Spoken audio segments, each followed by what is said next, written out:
When my wife died, I thought the hardest part would be burying her. I was wrong. The hardest part was discovering that our only son chose his wife's birthday party over his own mother's funeral.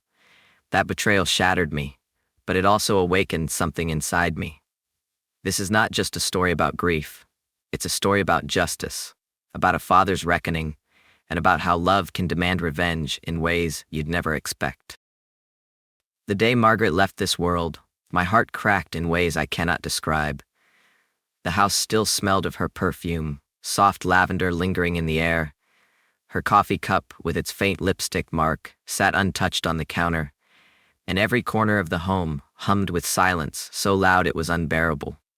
I had thought that the ritual of burying her would be my hardest trial, but it wasn't the act of laying her to rest that broke me. It was the moment our son Kyle opened his mouth and revealed a truth I could never take back. The morning of her funeral, I straightened my black tie for the third time with trembling hands. My chest was tight, my throat dry, and I looked at her photo on the mantel, the one where she was just 23 in her grandmother's dress, radiant, full of promise. My heart begged for one sign from Kyle that he would rise to the moment, honor his mother, and prove that all her sacrifices had meant something. So I dialed his number at 8:30 a.m., holding the phone like a lifeline. The line clicked, and his groggy voice came through, blurred by loud music and bursts of laughter in the background. I told him, steady as I could, that the funeral began at 11:30. His reply froze me. "Dad, I told you yesterday. Megan's birthday party is tonight. We've got caterers, a band, everything set. Mom's not coming back, but Megan only turns 32 once." It felt like someone had poured ice water through my veins. I whispered, "Your mother raised you for 35 years, Kyle." He cleared his throat casually as if my grief were an inconvenience. "I appreciate that, Dad, but I can't abandon Megan on her special day. You understand, right?" Then came the dial tone. He hung up. I sat in my chair for 3 minutes exactly, staring at Margaret's glasses beside the phone, the Bible on her nightstand with her note tucked inside. "Please don't let Kyle forget us. We gave him everything we had." My wedding ring caught the morning light, and I realized something in that moment. Our son had already forgotten. At the cemetery, 23 people gathered. Neighbors, friends, Margaret's garden club, and her sister Patricia. Faces turned, searching for Kyle, expecting him to carry the casket, but I had already scratched his name out with deliberate strokes. Patricia leaned close, whispering, "Where's Kyle?" again and again. I practiced my bitter answer, "Important commitments." Those words sat like poison on my tongue. As dirt hit Margaret's casket, shovel after shovel, I didn't just bury my wife. I buried my illusions about my son. He was not the boy she had defended at every turn. He was not the man we had sacrificed nearly everything to build. He was a stranger who could trade his mother's farewell for balloons and cake. The drive home was unbearable. Margaret always insisted on taking her little Honda, saying it was better for the environment. Now the passenger seat was empty.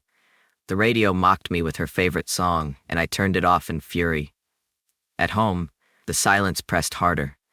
I hung my keys on the hook she had placed years ago, collapsed into the leather chair she hated, and stared at our wedding photo. The house smelled of her, looked of her, whispered of her. That night, as I searched through her things, I found the box. Inside, report cards from kindergarten to college, saved with care. Little notes she had written in the margins, so proud. Our brilliant boy. Photos of birthdays with handmade decorations because we couldn't afford more. Graduation shots, each paid for with Margaret's double shifts and my weekends on construction jobs. My hands shook as I pulled out the calculator and started adding. 4 years of tuition, $208,000. Graduate school, $48,000. Down payment on his house, $350,000. His wedding, $75,000. His car, $35,000. Vacations, emergencies, loans, $131,000. The number grew, $847,000, nearly $1 million. Nearly $1 million of love, sweat, sacrifice, all for a son who couldn't show up to his mother's funeral. The next morning the phone rang. Kyle's voice was bright, casual, familiar in its charm. "Dad, Megan's party was amazing, but we went overboard. We're looking at 15 grand in bills. Can you wire it today?" My jaw clenched. "No." Silence. Then confusion. "What do you mean, no? Is there a problem with the bank? No, I repeated. His voice hardened. Mom just died, and you're being petty about money? She'd want you to help us. I gripped Margaret's Bible. Your mother wanted you at her funeral. The silence that followed felt like justice. He cursed and hung up. For the first time in my life, I felt strength in the word no. That day, I went to the office early. Kyle's smiling photo hung on the management wall. For years, I had told myself it represented promise, but that morning I saw entitlement. Sarah, my HR director, had been keeping files on his missed deadlines, contractor complaints, inflated expense reports. Any other employee would have been fired long ago. At 9:30, Kyle strolled in, late as usual, laughing about the party. I called him into my office. Kyle, your employment with Foster Construction is terminated effective immediately. His laugh cracked, then faded. I slid the papers across the desk. His face drained. He begged, pleaded, invoked Margaret's name. I pressed the security button. He left with guards at his side, his coffee mug and wedding photo clutched in his hands. His photo came down from the wall. The empty space looked like a breath of clean air. That night, I sat at Margaret's desk, pen in hand, and wrote the first notes to Robert Chen, our lawyer. Kyle would be removed from the will. The Margaret Foster Memorial Foundation would rise in his place. Scholarships for children who needed a chance, cancer research donations, community gardens. Every dollar that had once gone to Kyle would now live in Margaret's name. As I signed those papers, I felt her presence in the room. For the first time since her death, I knew peace. And that, my friends, was only the beginning of my reckoning. The day after I signed Margaret's name into eternity through the foundation, I woke with a strange calmness. The grief was still there, sharp as ever, but now it had a purpose. Justice had begun, but it would not stop with papers and signatures. Life has its own way of balancing scales, and all I had to do was step back and let the truth do its work. At first, it happened quietly. A call from the country club board president, his voice stiff, asking me why Kyle hadn't been seen at the funeral. I had a choice in that moment: cover for my son again as I had done for decades, or tell the truth plainly. I chose Margaret. I repeated his exact words. Mom's not coming back, but Megan only turns 32 once. There was a silence on the other end of the line. The kind of silence that spreads like ripples in water. Within days, whispers became conversations, and conversations became judgments. In Davenport, reputation is as real as currency. Margaret had always been known for kindness, for sending flowers when neighbors were sick, for baking pies for the church auction, for smiling at strangers. When word spread that her only son had abandoned her funeral for a birthday party, people didn't need my opinion. Their hearts made their verdict. It started at the club. Megan arrived for yoga and was quietly asked to leave. The instructor's words were polite but firm. We'd prefer members who honor family values. Kyle's golf foursome suddenly had scheduling conflicts. His favorite restaurant canceled their reservation with a rehearsed apology. At first, they thought it was coincidence, but the pattern grew clearer by the week. Megan's boutique shopping trips were met with cold glances. Her credit application, once waved through by eager clerks, suddenly faced delays. Kyle's business lunches turned awkward, cut short by men who suddenly remembered urgent calls. His job interviews, ones he bragged about, began to evaporate. Each time he told himself I must have orchestrated it, that I had pulled invisible strings against him. But I didn't need to. Margaret's ghost did the work for me, carried by whispers and truths people could not forgive. The first real blow came from the bank. David Harrison, the manager, had known Margaret since she was a waitress saving pennies for Kyle's schooling. He called with concern. Alan, Kyle's mortgage is past due again. Since you're the guarantor, we'll need payment. I sat at my desk with Margaret's journal open beside me and spoke words I should have spoken years earlier. No, David, I'm withdrawing my guarantee effective immediately. His voice faltered. Alan, you've guaranteed this loan for 8 years. Not anymore, I said. The law was on my side. Robert Chen had prepared the paperwork. Without my safety net, Kyle's house of cards finally began to collapse. Within 60 days, foreclosure proceedings were underway. The day of the auction arrived bright and merciless. I parked across from the courthouse, my car blending into a row of vehicles belonging to real estate investors and curious townsfolk. Kyle and Megan stood near the steps, their faces pale but defiant. Megan clutched her handbag as though it contained her dignity. The auctioneer read the property description with the dry rhythm of bureaucracy. Opening bid, $280,000. A hand shot up. Sarah Mitchell, my secretary, dressed in a navy suit, calm and confident. Another bidder joined in, a contractor with a sharp pencil behind his ear. Back and forth the numbers climbed. 315, called the contractor. 317, Sarah countered, her voice steady. Megan screamed, "That's his father's lawyer. He wouldn't."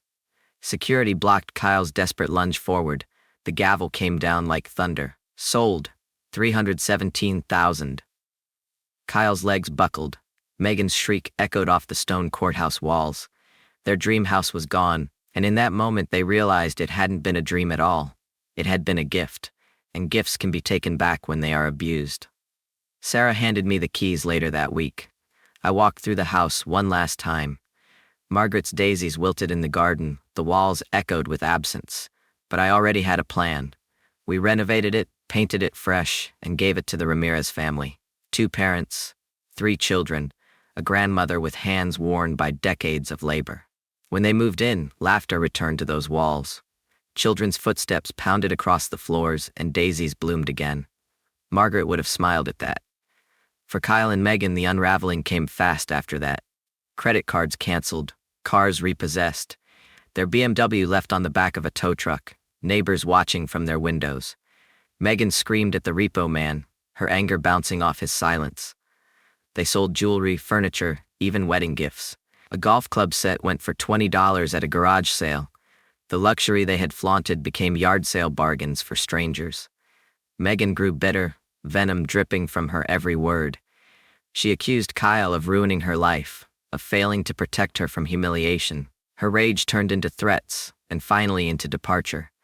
One night she packed her finest clothes, left the wedding ring on the counter, and walked out. Rumor had it she returned to an old boyfriend who owned a chain of restaurants. Kyle was left alone with his debts, his failures, and the echo of a life he had squandered. He called me weeks later, his voice thin, almost unrecognizable. "Dad, can we meet? I need to talk." We chose Morrison Park, the place where I had once taught him to ride his bicycle.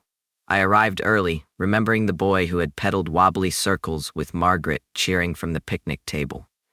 Now, 30 years later, he walked toward me with sunken eyes, unshaven, thinner, a shell of the man he thought he was. He began with a rehearsed speech about lessons learned, about humility, about understanding what mattered. I listened silently.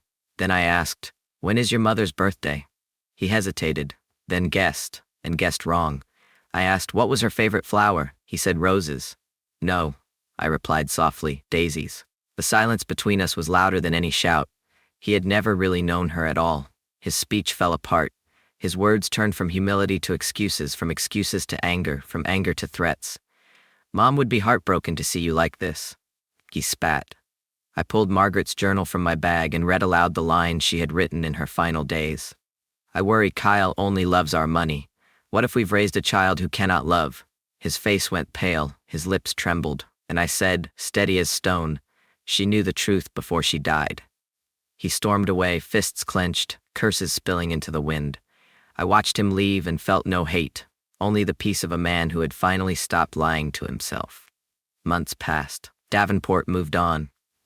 The Margaret Foster Memorial Foundation awarded its first scholarships. Bright young students with dreams, children whose parents worked double shifts like Margaret once had. We donated to cancer research, built a community garden, planted daisies in her honor. I spent evenings at the community center, watching children laugh, hearing parents thank Margaret's name for opportunities she never lived to see. Justice was not revenge, it was purpose. And for the first time in years, I slept through the night without waking to grief's heavy hand. But Kyle had not vanished completely. He surfaced where dignity goes to hide, working behind a diner counter, wiping tables, pouring coffee.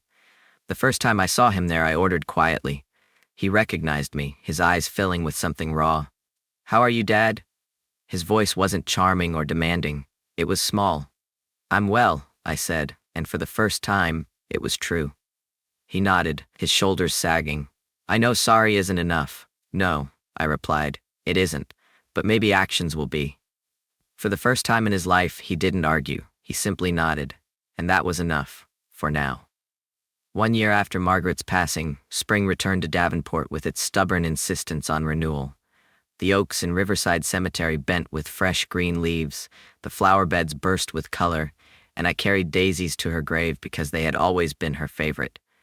I knelt on the soft earth, brushing dust from the polished granite of her headstone, and whispered all the things I had done in her name. 20 scholarships awarded this year, my love.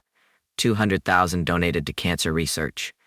A community garden planted with children's laughter, and in 2 months, the new community center will open, carrying your name above its doors. The breeze moved softly across my shoulders, and I felt as though she were smiling. For the first time, I wasn't talking to her through grief, but through pride. Leaving the cemetery, I drove to Morning Glory Diner, the kind of place where coffee is poured like friendship and the walls smell faintly of bacon and syrup. Behind the counter, wearing a wrinkled apron and a tired smile, stood my son. Kyle saw me instantly, his face pale, his eyes both ashamed and longing. He came over with a coffee pot in his hand. "How are you, Dad?" His voice no longer carried arrogance or casual charm. It carried humility. I met his eyes. "I'm well," I said honestly. He poured my cup, his hands trembling slightly. "I know sorry isn't enough," he whispered. I took a sip, let the silence breathe between us. "No," I said softly, "it isn't. But actions matter more than words now. If you want to change, show it through how you live, not what you say." For the first time, he didn't argue, didn't plead, didn't threaten. He nodded quietly, like a man who finally understood that some doors can only be opened by effort, not by entitlement. Driving home that evening, I passed the Ramirez family's yard.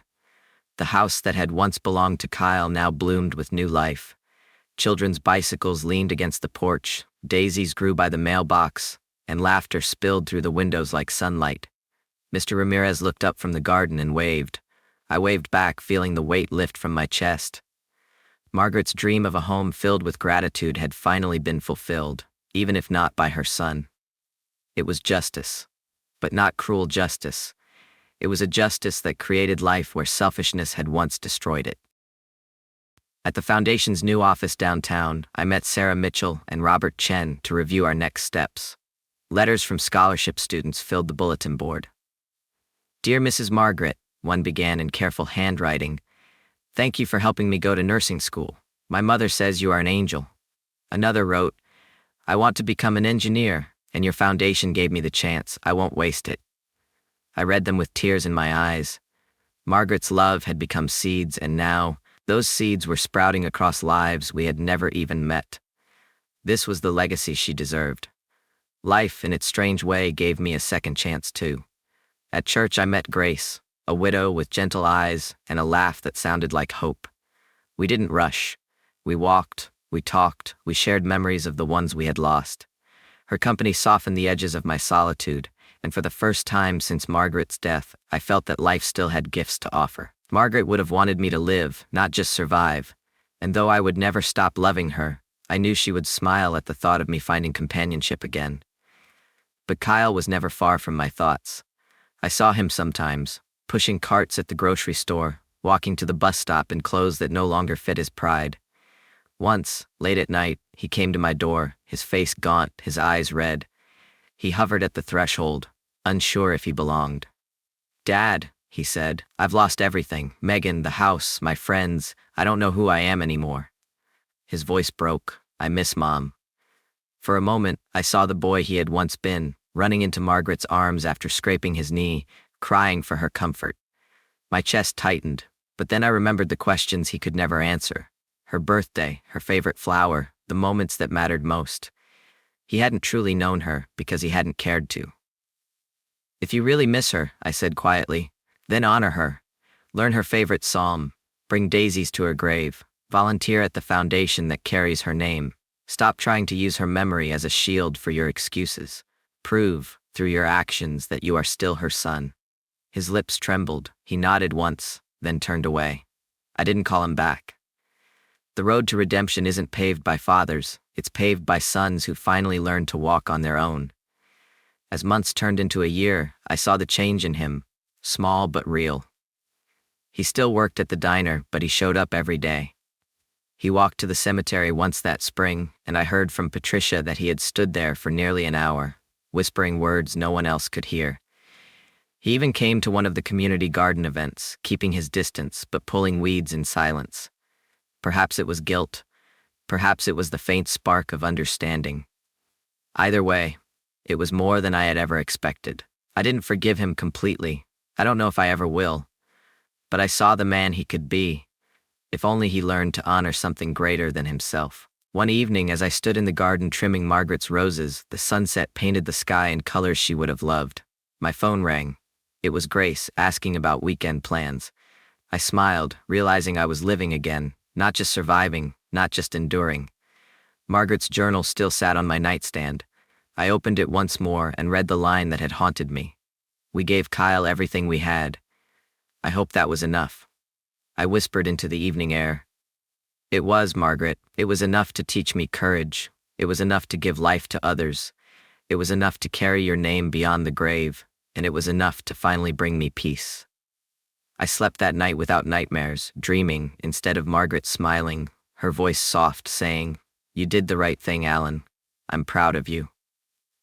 My friends, this is not just my story. It is a reminder that love is not blind, that justice sometimes requires a heavy hand, and that peace comes when we honor truth over comfort.